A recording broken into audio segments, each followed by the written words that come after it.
Acadiana, Meteorologist Dave Baker here on a Wednesday. Hopefully, you're having a great day so far. We're talking about a little bit more in the way of the possibility of some tropical weather near the southeastern United States. National Hurricane Center putting a medium chance there as a front will settle in, and a lot of the models are showing maybe some low pressure trying to develop in that area, but not all are going with tropical development. So we'll talk about those models and we'll look at the ensembles as well as we go through time. And there's also another thing that might kind of pop up. At least two models are starting to hint at something more in the Atlantic a little bit farther down the road. So we'll get to that in just a little while. First, it's another very hot day here in Acadiana, and we are fixing to get back into the mid-90s with heat index values about 105 later this afternoon. Currently, it's 90 with a heat index of 100, thanks to that dew point at 75, and the high humidity at 63%. At the very least, we've got a nice breeze here in Lafayette out of the west-southwest at around 13 miles per hour. Now, locally here in the hub city and most of the immediate Acadiana area, it's pretty dry out there. We've got a mix of sun and clouds and very hazy sunshine. We still got some of that Saharan dust that's out there. So it's given us some pretty sunrises and sunsets, but as far as the middle part of the day, kind of makes it hazy and yucky out there. And looking along the Gulf Coast at some of our webcams, things are looking a little bit better there in Orange Beach. Looks like a lot of folks packing the beach there. Some bigger waves, Dauphin Island, a little smoother there on the other side of Mobile Bay. Work your way a little farther to the west in Biloxi. Looks like a pretty day there along the beaches of Highway 90. And then looking over towards some of the bays in Cocodrie. That's from Lumcon there out in Cocodrie. Beautiful shot there. And then we'll finish off with mostly sunny skies there over toward the Galveston area, where temperatures just about all along the Gulf Coast are hovering right around 90 degrees. Now, we do have a few widely scattered showers right along the coast. Fortunately, they are pushing off toward the southeast. Capital City and perhaps over toward the New Orleans area might get a little better chance for some of those showers and thunderstorms. But the farther west you go, the drier things are going to be, as a big ridge of high pressure is really taking hold there across much of the Gulf Coast. And there's more rains that continue over Florida, where that frontal boundary is going to kind of slide to the southeast. As far as our offshore forecast locally, not bad. Winds will be out of the west at 5 to 10 knots and seas running about 1 to 2 feet. So let's get into the forecast here. And one of the things that we're seeing is a rather unusual trough and low pressure here in the upper levels that stretches from southern Canada, and that frontal boundary kind of drapes down here across parts of the deep south. So with that in place, we might see a low develop there or perhaps over the western part of the Atlantic. That's kind of what the suggestions are with some of the models that are out there.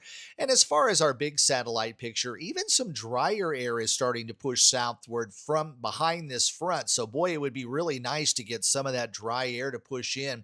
It should help to keep our heat index in check, but with temperatures pushing into the mid and perhaps the upper 90s over the weekend, we might get close to heat advisory criteria. There's a lot of moisture there over the eastern part of the Gulf, and you could start to see some of that drier air kind of filtering in here behind the front. That's right there along the coast of Mississippi, Alabama, and then it gets really moist as you get out into the Gulf waters. So that's really going to be the area that we're focusing on here for the next several days. But later on, there might be something else that could be developing out in the Atlantic, perhaps north of the Virgin Islands there, and that could move a little bit closer toward the East Coast later on in the following week. But the global tropical storm probabilities here starting for, let's say, it looks like this is from July the 1st is when this came down. So this came down yesterday. But it's taking you out a little bit farther. So we're going from July the 6th through that following 7-day period there. So you can see there's still some areas that are highlighted along the East Coast. And if you've noticed when I've showed this map over the past few days, it seems to be shifting more of its focus to the Atlantic and less of a focus over parts of the Gulf waters, which is a little unusual because we've got some models that have been really trying to predict something to develop over the Western Atlantic, but lately we've seen some of the models develop a low maybe over Florida and then kind of drifted a little bit farther toward the west. And the reason why there's a little bit more concern about this is because of the extreme water temperatures that we have here right along the northern Gulf Coast. Now, they're pretty hot here over the Atlantic, but you got some cooler eddies that are there right along the coast there. And that, again, I don't think is going to be anything that's going to inhibit anything there. I think you're going to get more inhibition when it comes to our atmospheric conditions. Tropical cyclone heat potential still pretty high over the eastern part of the Gulf, but not nearly as high as what we're seeing there over the western part of the Caribbean. So shear is another thing that tropical systems don't like. And at this point, we've got some lower wind shear here over the northern part of the Gulf, but it's a little bit higher over toward Florida. And if we move ahead toward the 4th of July weekend, this is taking us farther down the road into Saturday morning. And you can see a large part of the Gulf here is talking about some slightly lower wind shear there, while it's a little bit stronger over parts of the Atlantic. Now, this is just the GFS model forecasting a few days down the road. So Saharan dust is another issue that's out there that kind of inhibits the development. So we've got some wind shear out there. We've got some Saharan dust. It's not as prevalent over the Gulf, although we've got some of it here over Louisiana, but there's a big plume that's coming off the African coast. So will that shut things down for a couple of weeks? We'll have to wait and see. So here's what we've got on our models. We'll start with the global models and the GFS, just taking it out 10 days. I'll just let it run through there. And for a while, you saw a little bit of development trying to happen there along the Florida coast. There it just started over, and you see a little bit of a low pressure area at least trying to form in that particular area. And then a little bit farther down, I want you to kind of pay attention to this particular area here, actually a little bit farther to the north, where we've got a little tropical wave that's going to be coming westward across the Atlantic. So if nothing develops along the front here, the focus is going to be in that particular area. And the GFS has got a little bit of a concentration of some of those showers and thunderstorms. But as far as our immediate threat with the front that's coming down. At this point, the GFS model has a little low pressure area, but it's developing over land. So that's kind of inconclusive. Euro model taking it out almost a week here, showing that stalling front there over the southeastern United States and maybe a little bit of a ripple of low pressure. Stopping the map here on Saturday evening, you see a low there that's off the coast, but still kind of inconclusive. That could possibly be a tropical depression. As far as the Canadian model, again, you get a concentration of that frontal boundary and a bit of a low, kind of a broad low, but it also spins a little bit farther to the west, which is really interesting because earlier models of the Canadian were calling for a tropical storm, but most of the development was out here in portions of the Atlantic. But today it's kind of shifted a little bit farther to the west, and then the other frames kind of have low pressure drift a little bit farther toward the west, but it doesn't strengthen a whole lot. But I would call that maybe tropical depression status there, according to the Canadian model.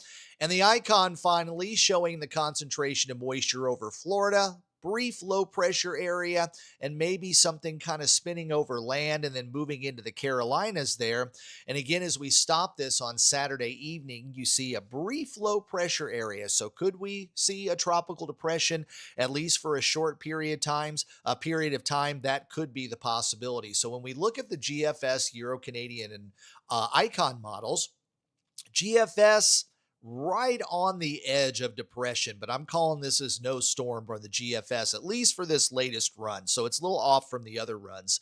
Euro, Canadian, and icon are all looking at low end depression, just barely a depression, and not very long lived either. Those closed lows that show up on the models don't last for more than about 12 to 36 hours for that longest range. So at this point, and again, these are just the latest models that I've got up here. So previous models may have shown something a little bit stronger, maybe a little bit more organized, but these are the most recent models, and that's what the solutions are, at least for right now.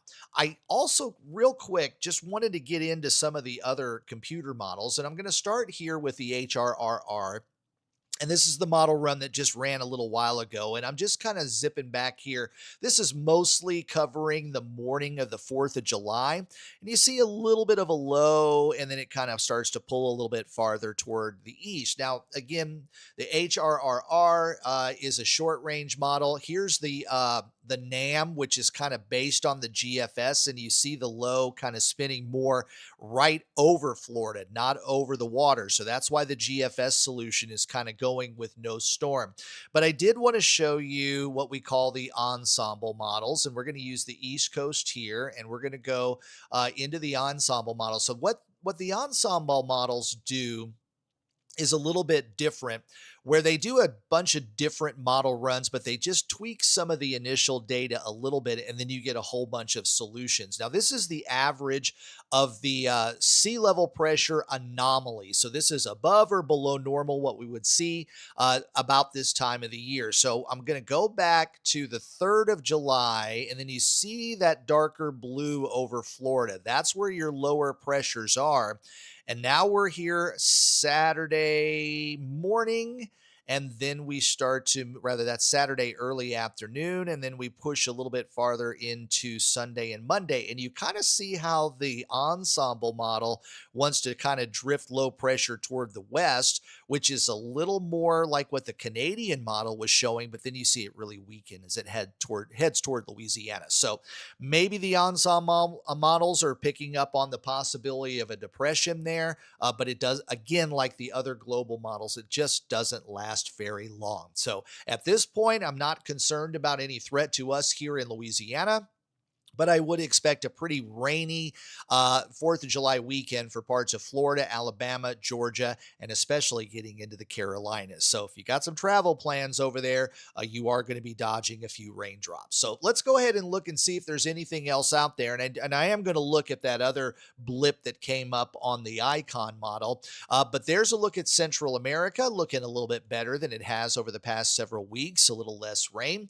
Caribbean, nice and clear. You've got an upper trough over the Bahamas producing some showers, and then you've got this tropical wave that's right about in here. This is going to be something I think to watch, as I've got two models now that are just starting to hint at something here, but this is going to kind of push in that direction. So if any development's going to happen, it's going to be a little bit farther down the road. And as we look out in the middle part of the Atlantic, we do have several tropical waves that are moving across.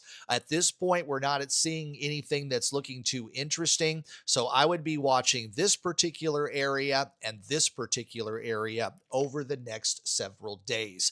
Mexico satellite, Pacific side, we are seeing Hurricane Flossie as it continues to drift off toward the west-northwest. We also have some areas of disturbed weather southeast of that, so we might see another tropical system developing here over the next several days in the Pacific. Obviously, the Pacific has been a lot more active than the Atlantic since they're already on the F storm and might be going to G here before the week is over, while here on the Atlantic side, we've just had Andrea and Barry so far. And looking at the new Tropics hazard outlook that was issued yesterday, keeps things pretty quiet over much of the Atlantic basin. Week 2 and even week 3 showing no activity on the Atlantic or on the Pacific side. We'll have to see how that goes. It was not quite on the money over the last couple of weeks with that extended range global tropics hazard outlook, but we'll watch it. And if anything exciting starts to happen, of course, I'll let you know right here on Acadiana Weather Today's Let's Talk Tropics. Well, I hope you enjoy these videos, like this one, and subscribe to my channel and turn on those notifications too. And remember, you can hear my forecasts on these great Acadiana radio stations: Big 102.1, Planet Radio 106.7, and Freedom 95.1. Also, follow my social media pages on Facebook and X in case there's any updates or any changes, like significant changes in the models. You can find that on Facebook and X. And also, thanks to everyone who subscribed to Acadiana Weather Today right here on YouTube. Hope you have a great rest of your Wednesday. I'm Meteorologist Dave Baker. I will see you Thursday morning for Acadiana Weather Today at 7 o'clock. Have a good one.